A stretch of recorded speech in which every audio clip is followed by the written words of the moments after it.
Should we still be teaching etiquette training? I have mixed feelings about this as someone who researches the unwritten rules of work for the working class. I made a video last year actually about when I was an intern in graduate school at a local government.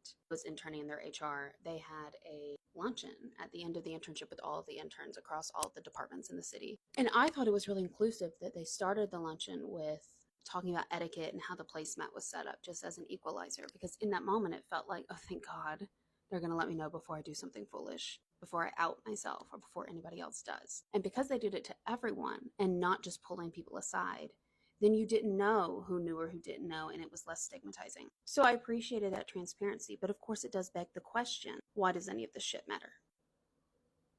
It's not relevant to tasking your job, but it's probably relevant for people networking throughout your career. For example, I had a client once who we were talking about how could we make the dress code more inclusive. And he was like, listen, I don't have a problem with whatever people show up to wear to work. But my concern is, because this was a federal agency, what about when I send them to Congress? What are they going to care about what we're wearing? And so it's up at these very high levels that ultimately people are afraid of pissing off the higher level of leadership.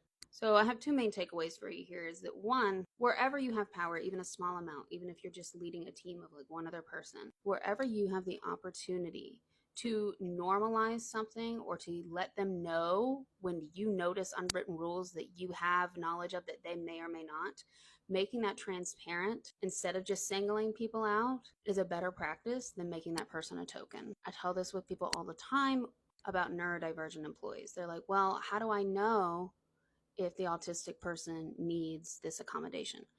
You don't make them out themselves. Just do good practice. Just give clear instructions. Just provide written follow-ups. Make the rules transparent for everyone because they may need to know for different reasons. And even if they don't need to know, you're not outing anybody.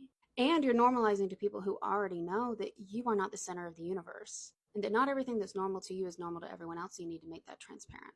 And two, this is why my book, each chapter has recommendations for HR, leaders, and staff. Because if you are in a place of power where you can rewrite some of these rules, that's ideal. But if you're not, I want you to feel empowered enough to make a choice.